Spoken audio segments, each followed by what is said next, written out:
Hello everyone, welcome back to the channel. On today's video I'm going to give you 3 things you are to avoid as a stand-up comedian. If you never do these things on stage, you're going to have a much smoother time at progressing as a stand-up comedian than if you only do these 3 things. I mean, obviously you're going to die in your ass 100 times in a row anyway, but at least it won't be because of these 3 tips I see time and time again.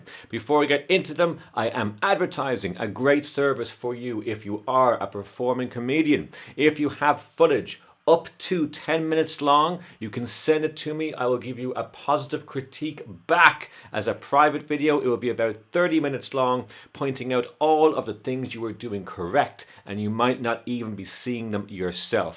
So if you want more information in that service, it's all in the description box along with the email address.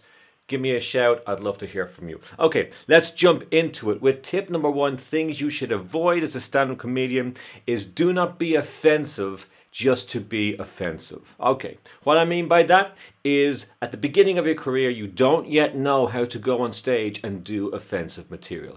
That comes much later on with a lot of stage experience and knowing how you are perceived by the audience and knowing how to toe the line or even cross the line sometimes, because you know how to bring it back as a comedian. A lot of comedians, they watch offensive comedy and they think they can just replicate it in their first or second attempt, and they can't, because when it goes south, they've got no understanding of the basics of comedy and how to win the audience over. So at the beginning of your career, it's really important to keep it yourself charismatic, stay on topics that are easy to digest for the audience, just such as work, what you do for a living, your relationships, your friends, your family, growing up, where you're from. All these topics are really great, safe topics. Now, of course, you can get offensive material from these topics too, but I would urge you to stay away from being offensive for as long as possible. And I guarantee you this, if being an offensive act is what you want to do further down the road, well, the longer you wait, the more you will understand on how to write that material and, more importantly, how to perform that material.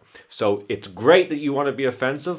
I like to consider myself, sometimes my jokes are a little bit edgy. I like doing that kind of material, but I made the mistake when I was starting out, especially in my first few years, of thinking I can get away with lines I couldn't. And when they fell flat, when I lost the audience, I didn't understand the basics of comedy in order to bring the room back. And the rest of the set was a little bit rough. The worst part is if you don't even notice it. So sometimes people just want to do offensive material and they're not even paying attention to the audience. They just want to get the words out of their mouth. That's no good. We need to be entertaining. It's your goal, it's your job as a comedian to pass the ball to the next act. You're trying to make the night better for everybody. You are there to entertain the audience. As tough as that is to hear, that is the one reason you're on that stage, is to make them feel good, is to entertain them. And people you see online are great comedians you go and see in their stadium tours. They have perfected the craft of stand-up comedy. They have the right to go out there and do what is perceived to be offensive material, but they know how to toe the line and they know how to win the audience back if they must. Okay, I'm already overrunning this video. Let's move on to thing you should avoid number 2, which is never to complain. Sorry, I'm wiping the sweat off my face here because it's 35 degrees outside and it's no air conditioning in this room.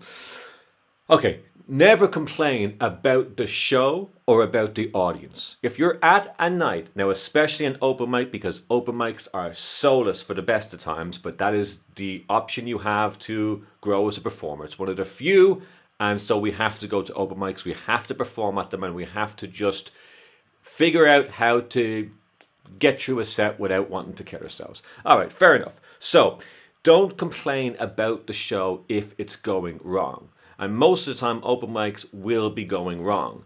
If the audience are against the night, or if the night feels like it's dragging, if every comedian is just getting a tiny chuckle here and there, and the energy in the room is very heavy, the only way you can progress as a comedian is to not take the cheap ticket of just talking about how bad the night's going. It's going to get a laugh off the audience, but it's a cheap laugh. It's almost like using a stock line that everyone has heard 1,000 times. It gets this little laugh off just two comedians or something, but that's not what you want to be doing. You want to be always trying to figure out how to make it better. So you're going to ignore the fact that it's not working, that the night's not great. And you can talk about being a stand-up comedian. That's a great topic to cover if the night's not going well. Now, you might be thinking, I haven't planned on talking about being a stand-up comedian. That's not my material. But rather than just doing the cheap thing and not progressing as a comedian by pointing out how bad the night's going, well, maybe sacrifice some of your material and talk about being a comedian and riff on stage. Because if the night's not going well, there's no point in you delivering some of your well thought out or well written pieces, or badly written pieces, but you're not going to get the feedback that your jokes deserve on a night that's just going terrible. Now, sometimes comedians just want to say the words that they wrote down and they can kind of sense if it's going to work in the future or not. By all means, do that. If you have a new bit that you just want to say on stage, by all means do it at any gig you possibly can. But when the night's not going well, it's a perfect opportunity for you, with charisma, with energy, is to do something new. Because if it's not going well, what have you got to lose? Just go up on stage and start talking about the room. Now, you're not going to put it down, but you're just going to make a few funny observations about the room. Talk about being a stand-up comedian. Talk about being a stand-up comedian on the scene you're in, because if you talk about other clubs, everybody in that room has that in common with you. There's going to be a lot of comedians in the room. Just talk very politely and passionately and do a few jokes that come to your mind. And if you just roll the ball nicely with charisma and with a relaxed sense in the right direction, everybody in that room is going to really, really appreciate it, because they're going to think finally somebody is on stage that doesn't just come up and say, oh, well, this isn't working, or oh, don't worry, this will be over soon, or one of those cheap lines that just really cements the night into the pits of hell that little bit further. Okay, let's move on to thing you should avoid, number 3. This is almost silly to say, but number 3 is don't forget about the audience. Now, I kind of tiptoed over this point in the first point I made, but a lot of new comedians obsess over learning their lines, learning the patter. And that's not what the first few times should be about. I think everybody has it so wrong. It doesn't matter what your jokes are when you're first starting out, because all of that rubbish, it's all going to be thrown away once you figure out how to talk in front of an audience. You're going to have a better mind for this. So at the beginning, don't obsess over the words you have to say. Don't be bringing up a notepad on stage so you can get every single line perfect. Leave the notepad at your seat. Leave it at home. Go up on stage and have a good time. Because the most important thing that's happening in that room is that audience in front of you. And yes, of course, you want to remember the majority of your jokes. But you want to be performing the jokes to your audience.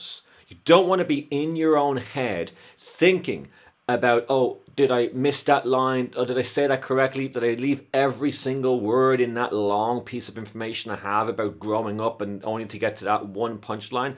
They're not interested in any of that. Nobody cares if you got through every word perfectly on a set they don't even know exists before they met you. It's important to be in the moment, experience what it's like to have those lights in your eyes, experience what it's like to hold the microphone, and just be present. And then when you're present and you're looking at the audience, some you can see, some you will not be able to see, depending on the lights, depending on the room you're in, but really trying to have a sense of that room. Where are the audience? How are they opening up to you? Are some closed off or some not? Can you look at some of them in the eyes for just a few seconds and force yourself to do that? It's kind of nerve-wracking. But all of these things while you're delivering your set. Now, of course, at the beginning, you won't be able to do all these things. You won't be able to focus on all the people while you're delivering your lines. But if you start early, this is the kind of performance that's going to get you over the top later on, because you're going to be able to talk in the language of comedy. When you see the audience and the way they move in the room and the way they listen, you're going to be able to lean into jokes more and get more worth of basic jokes, just because you understand who's listening in the room and how to engage a room that might not be listening, only by just walking a little close to them. Or perhaps there's something in the room, there's a kind of an energy in the room that you can use in order to get over. Maybe it's not even using the microphone, or maybe it's going to a part of the room that's a little bit bizarre to go to, or maybe starting before you get to the set. All these things are there to be played with. And it's about having a good time. It's about doing something unique. It's about expressing a part of you that's a performer that has no limitations. And the last thing I want for you is to go on stage thinking you have to get through your entire patter word for word, because you absolutely don't. If anything, riffing it from memory is going to come up with better, more natural, more conversational sounding jokes. So those are 3 things to avoid, and I hope I've motivated you to do the opposite to them and progress as a comedian a lot faster. Okay, I'll see you on the next one.